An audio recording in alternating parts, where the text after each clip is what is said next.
words fall short. I got nothing. Hello JHPR World Fellowship. Magandang araw po sa inyong lahat. And happy 10th year anniversary. Ayan. So, how should we begin? Kumusta muna sa lahat, especially kay Pastor Don, Ate Lynn, Ate Rovi, Ate Marisa, no, yung mga unang nakasama namin. So, mag-start tayo, year 2014. Yan. Doon po nagsimula ang World Fellowship sa Corfacan. Pero paano ba siya nagsimula? Ayun, nasa isang church kami noon at may mga dumadalo galing din ng Corfacan na nagkaroon po ng matinding desire na nawa ay magkaroon din ng church sa Corfacan. Yeah, we were serving sa Pujaira noon and a lot of people na nakatira sa Corfacan, we asked to go to Pujaira para makapag-church. And so, for a long time, merong desire na magkaroon ng church sa Corfacan itself para hindi na malayo yung gabiyahin.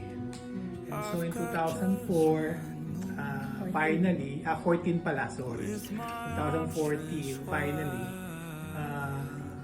it was placed in our hearts na mag-start na. Of course, there's a lot of other reasons, pero yung desire na magkaroon ng church mismo sa Corfacan was there. So we started in 2004, finally. 14. 14? 4 na naman ako, no? Naging 20 years na yung anniversary, no? 2014, we started sa aming bahay mismo sa Corfacan, which is in front ng along Cornish Road mismo at nasa harap ng port actually, malapit sa fish market. Ayan. One of the thing I remember that made us decide to start a church in Corfacan is yung principle na ginagamit ni Paul that he would start a church in a place kung saan wala pang church. Pero kung meron na, normally he would not start a church and he would just help the existing church as a place na yun. So that was one of the principle that we followed dun sa idea ng pag-start ng church sa Corfacan. Filipino church sa Corfacan itself. So doon nag-start yun. Yes, amen. No, I agree with him kasi 2010 before I left Qatar, I'm serving also in Qatar at JJGCM. Before I left, they actually commissioned me, prayed for me na gamitin ako ng Lord na makapagsimula ng church sa kung saan ako dadali ng Panginoon. But in my heart, it's also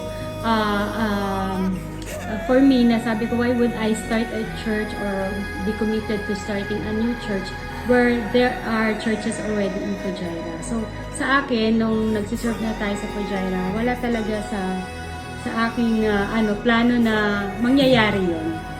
Pero sabi nga ng Biblia, di ba? It's the Lord's will prevails. No? May mga plano tayo. Pero it's still yung plano ng Diyos ang mapangyayari sa buhay natin. Worship Him. Ayan. So, the church in Corfacan started. Paano nagsimula? Yun yung nakakatawa. Simula. And where the name came from, di ba? Yung World Fellowship. Actually, you'll see the name coming from sa pinaka natin, yung ginagamit natin na ano pang tawag doon?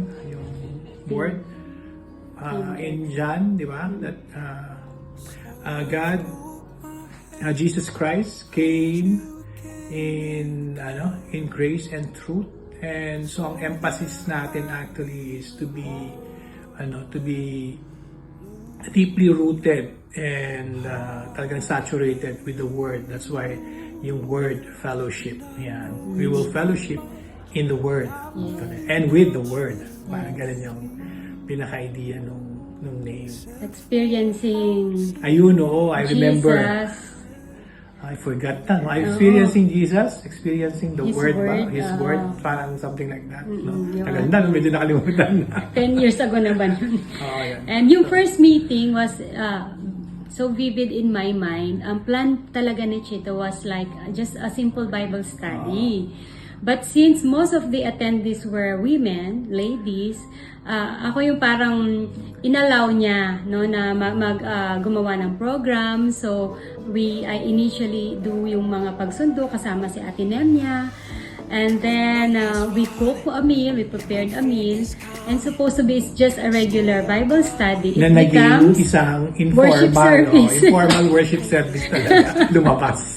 Ayun. Dami natin noon. Ay, I can't remember kung may 10, 15 tayo noon, no? Nila Ate Lynn, nandun na sila.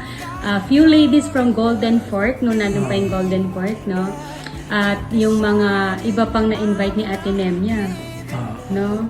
Wala pa yata sila Ate Marisa noon. Nasa kid pa na sila nung nagsimula. Na nandun sila. O kasama na natin siya. Nandun sila sa picture. Nag-send ako ng some Nakalimutan pictures ko na kay siya. Rovi. Actually, we could not find yung pinakasimula nung fellowship, nung first service na pictures. Baka meron. Pero we had, I sent to Rovi yung mga pictures nung isa sa mga, I think yung Christmas natin. Kasi it was near naman, para nag-start tayo mga October 2014 and then we had our Christmas ng same year and dun yung mga pictures na pinadala ko kay Rovi and I think you'll see yung ibang mga pioneer na nagbilandoron kasama natin doon. And then parang few months lang noon, nag-grow ang number of attendees. Then nagkaroon na ng desire sa puso namin, lalo kay Chito, yung ma-extend, yung mag-expand. Happy anniversary, happy Thanksgiving, GHPR World Fellowship family. So, tunay nga po na laging tapat ang Panginoon sa kanyang mga pangako. Because until now po, this church, tumatayo po talaga siya sa grasya ng Panginoon. So, I want to share po sa vision po ng GHPR World Fellowship. Before po tayo talaga nakapagtayo ng church, nakasama po sila Ate Shell at Kuya Chito.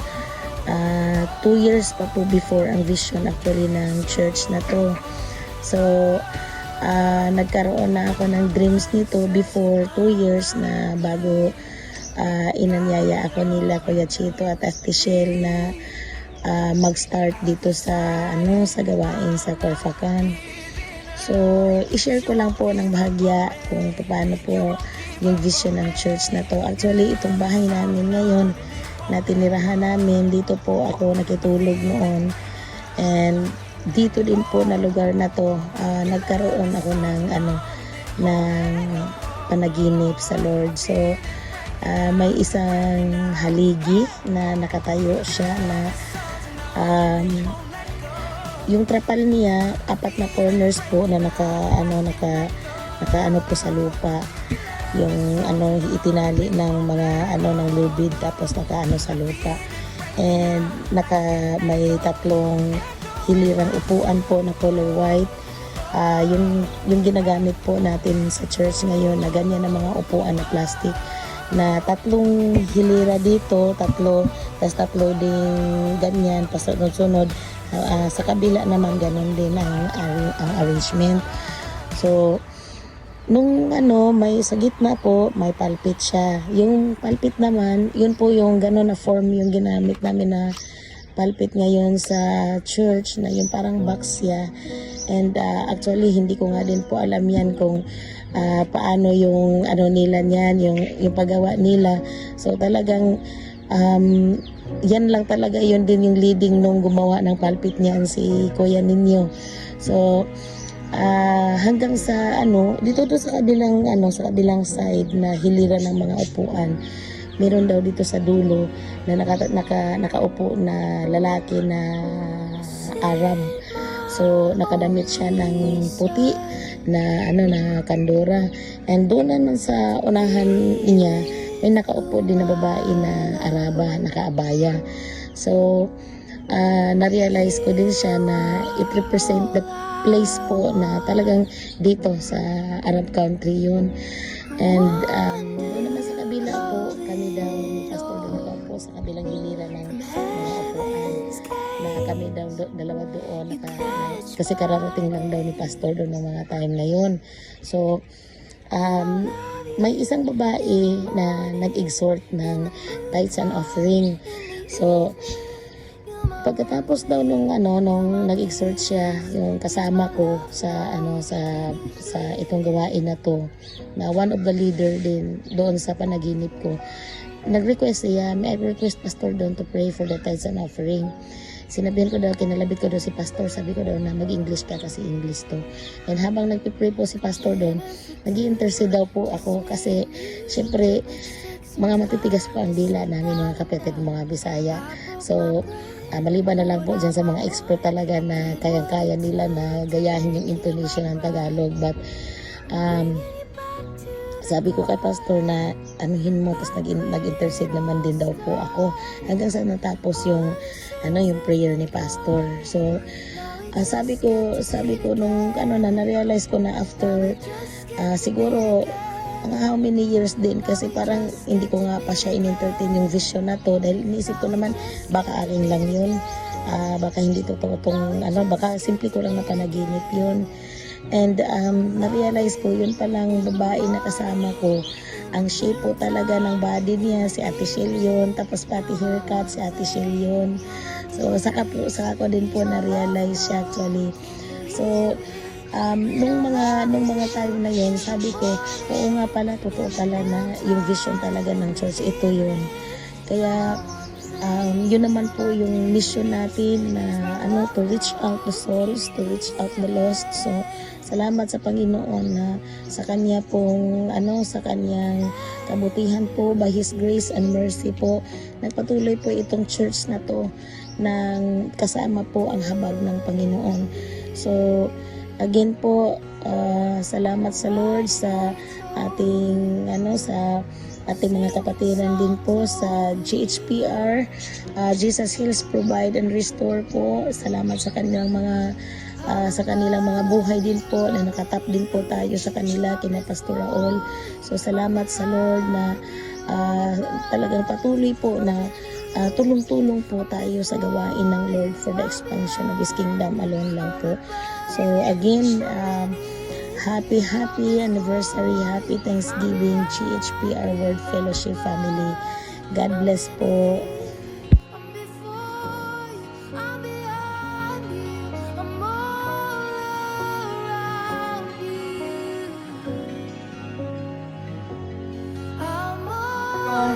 Yung inheritance sa ating panahon ngayon na nagkasalang kabilang tao. Yung inheritance the mansion that they buy and bread alone but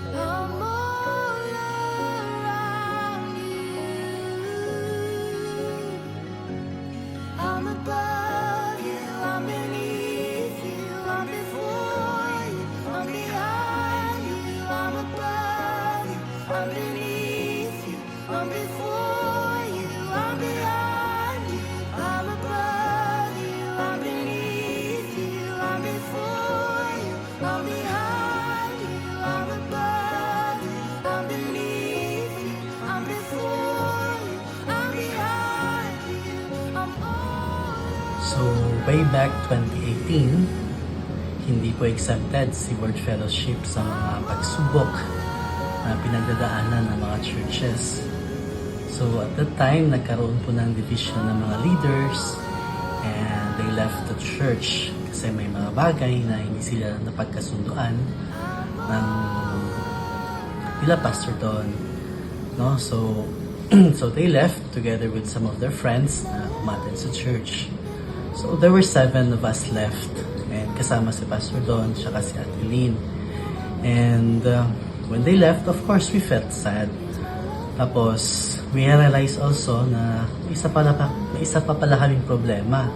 Iyon wala na po kaming bahay na pagdadausan ng worship kasi magre-renew at that time, hindi naman namin kaya yung napakalaking villa. So naghanap po kami and thank God we found this yung tamang-tama lang, yung sakto at kayang-kaya naman na bayaran yung rent every month. So yun, nagpatuloy po kami doon and God provided workers like carpenters and kasi may mga African brothers po tayo na nag-attend ng church, tapos si Pastor Don din yung naging architect nun at saka naging engineer sa loob ng church kung paano yung mga division doon.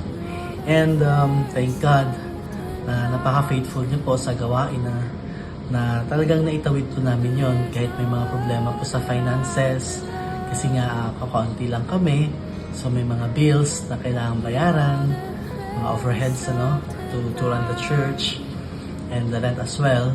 So pero alam niyo po, kahit ganun po kahirap, hindi ko po ma-imagine kung bakit nagkaroon po kami ng Redeemer. Yun po yung ginagamit natin ngayon sa paghatid sundo na mga kapatiran natin sa Bible study and sa worship service natin. Pero sabi ni God, mas kailangan ko kayong i-test. So, after several months ng yung napakaganda po ng flow ng lahat-lahat, nagkaroon naman po ulit ng isang test na may isang tao po na may personal vendetta sa church and talagang lumiit po yung mundo namin doon at that time kasi nagmamanman po siya kasama ng mga kaibigan niya or na kung sino mga kakilala niya doon and they were waiting for us na magkaroon ng mali. But thank God, and wala po sila nakita kasi wala naman talaga kaming ginagawang mali. So sa labas po ng worship service at ng worship center natin doon is may kotse po minsan na may tao doon or dalawang kotse, or sa labas po ng bahay nila at kung saan po nagba-Bible study nila Pastor Don, may kotse din po na nagmamanban doon always sa lahat ng mga kilos. Minsan pa nga po is tinitail po nila kami sa daan para just makita lang po nila kung saan po kami pumupunta at kung ano po yung mga ginagawa namin. So sa sobrang init po ng kanyang pag-uusig sa amin, or sabihin ba natin na yung talagang desire niya to destroy the church, is pinatawag niya po yung dalawang kasamahan namin, in-interrogate dun sa police, pero they did not flinch. Hindi po sila natinag. Even si Atelyn po, pinatawag doon in the middle of the day, naka-receive na lang siya ng text message from Carfacan Police na ini-invite siya dun sa station, and she went and she boldly said na, "Sir, we are praying dun sa loob ng bahay namin." Yun po yung ginagawa namin dun exactly. Nagdadasal po kami sa aming Panginoon kasi wala po kaming lugar na pagdadasalan kagaya po ninyo na meron po kayong mga mosque na pinagdadasalan sa inyong Panginoon. Kami po wala po, kaya dun lang po kami nagpipray sa loob ng bahay namin. Yun po yung sinabi ni Atelyn. And kung ikukulong nyo man po ako, hindi nyo rin po ako mas-stop from praying. Kasi yun po ang ni Atelyn na tama po yung kanyang, alam niya po na nasa tama po siya sa pagpe-pray, na wala pong violation doon sa law of the land. So yun, napahanga po yung mga police sa statement ni Atelyn, and they respected her and the desire to pray sa bahay. And actually, by all the mercy of the Lord and the strength of the Lord that given us, nagkaroon po ng day na baga siguro sinabihan ng Holy Spirit si Pastor Don na this has to stop. So yun, kinonfront po ni Pastor Don together with Kuya Carlo doon sa park na kung saan po kami nag-worship service. By the way, nung minamanmanan po nila kami, we decided na doon po kami sa mga park at sa Corniche mag-worship service. Wala pong makakapigil sa amin sa pag-serve sa Panginoon, sa pagpupuri sa Panginoon. Wala pong makakapigil. We do not care. We didn't even felt na threatened or afraid. Even more, we felt blessed. Kasi napagsabi-sabi namin na sa aming mga sarili na we experienced a little bit yung naranasan po ng mga tao sa the book of Acts, na there is a joy inside you when people are persecuting you about your faith in the Lord Jesus Christ. So yun po yun. So we still worship gitara and sharing the word. And yun, pag-desisyon na ni Pastor Don to face the perpetrator. And nagkaroon po sila ng reconciliation, and sa token of peace, binigyan niya po kami ng isang banyerang biryani to feast para doon. And God was so faithful on those trials. Ako po sa tingin ko, yun po yung mga major talaga na trials na pinagdaanan ng Word Fellowship. Na talagang the church was stirred up, matira ang matibay, matira kung sino yung talagang nananampalataya sa Panginoon, na you trust the Lord with all your heart, with all your mind, with all your strength. Ganun po yun.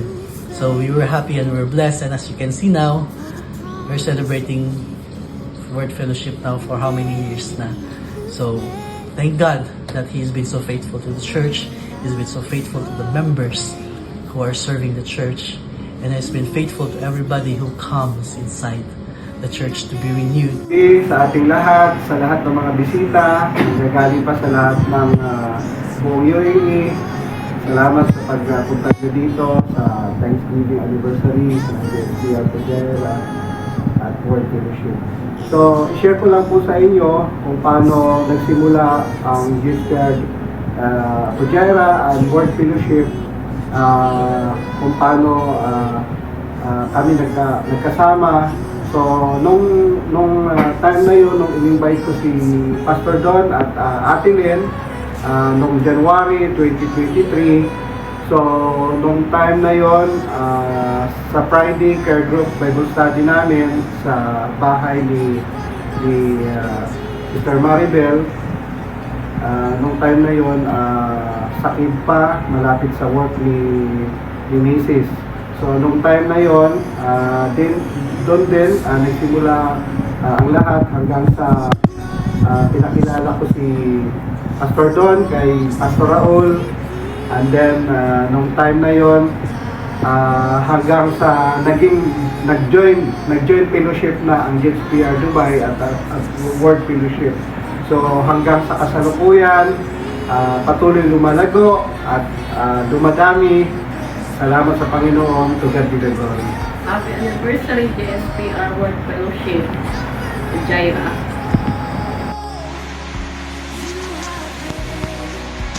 Pastor Don, Pastor Aline, elder of the church, leaders and member of the Word Fellowship Church, I just want to say happy 10th anniversary, happy Thanksgiving.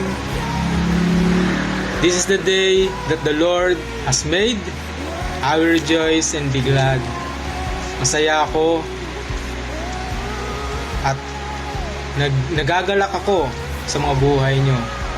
Salamat sa mga buhay nyo na patuloy na ginagamit ng Diyos. At isa lang masasabi ko sa inyo, magpatuloy kayo at magpasalamat. Naisin lagi na magamit ng Panginoon. Sabi nga ng salita ng Diyos na tayo ay liwanag at ilaw ng sanlibutang ito. Kaya sinasabi ko sa inyo na matili tayo, maging pampalasa at magbigay liwanag sa mga taong walang pag-asa. Kayo ay mga tinawag, tayo ay tinawag ng Diyos. Mapalad ang mga taong kinalulugdan ng Diyos. Mapalad tayo na patuloy na ginagamit ang mga buhay sa ministry. Sabi nga ng salita ng Diyos sa Matthew chapter 5 verse 12 na mga galak kayo at mga sayang totoo kapagkat malaki ang ganti sa inyo ng langit. Sa Psalm 27, ito ang iwanan kayong salita sa inyo bago ako magtapos sa aking pagbati. Sinasabi ang salita ng Diyos, take heart, don't quit. I'll say it again, stay with God. Psalm 27 verse 14. Amen. Hallelujah. God bless everyone and happy 10th anniversary. This is Pastor Carlo, nagsasabing mapagpalang ika-10 taon ng kabutihan ng Diyos. Bye-bye. Happy Thanksgiving Anniversary JHPR World Fellowship Fujairah. So, praise God, nakaka-bless dahil ito nga, this coming Friday, ang anniversary ng JHPR World Fellowship. So, naalala ko lang dahil yung time na nagpupunta kami ni Sister Ronnie na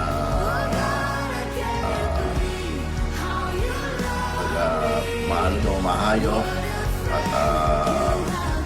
hanggang sana namit namin si Pastor Ron at si Ate Lynn. So praise God dahil isa pa lang meeting. So praise God dahil yung sa nagkaroon ng decision ng mga leader dito sa kanila na mag-join fellowship na lang. So talagang tuloy-tuloy ang pag-evangelize. So praise God sa buhay ni siyempre ni Pastor Raul, kasama ng kanyang may bahay. At siyempre ang Fujairah Brethren, si Pastor Don at si Ate Lynn, kasama ng ibang mga leader katulad ni Albert at si Loida. So yun lang po dahil anniversary nyo ngayon, so nakaka-bless, nakaka-proud. Alam ko na lalong pagpapalain yung mga gawain nyo at patuloy na kayo dadami at pagpapalain ng bawat isa sa inyo. So, isang pa, Happy Thanksgiving Anniversary po, Fujairah. So, yun nga po, nabanggit na ni Brother Peng. And truly talagang po yan, answered prayer dahil even talagang pinakita po sa vision niya na talagang magkakaroon ng gawain dyan sa Orphacan Fujairah na talagang pinakita po yan specifically ng Lord na talagang sa villa. And declaration po talaga yung healing talagang nandun, na pinapakita ng Panginoon. So praise God na nagpapatuloy po yon. Congratulations po, Fujairah Brethren, and thank you for the life of Pastor Don and Sister Lynn and all the brethren there. Praise God. And to God be the glory po. All glory belongs to God. Magandang gabi sa inyo, JHPR Fujairah. Happy anniversary sa inyo at salamat sa Panginoon sa inyong kakasipagan at katapatan sa paglilingkod sa ating Panginoon sa nakaraang taon at sa darating na taon. At ang aming panalangin ay patuloy na yung inyong sinimunang katapatan at kasipagan ay magpatuloy sa taon na to hanggang sa dumating ang ating Panginoon. Purihin ang Panginoon at lumalago ang gawain natin dyan sa Fujairah, JHPR Fujairah. At purihin ang Panginoon at ang lahat ng ito ay ginagawa ninyo sa kapurihan, sa kalwalatian ng ating Panginoon.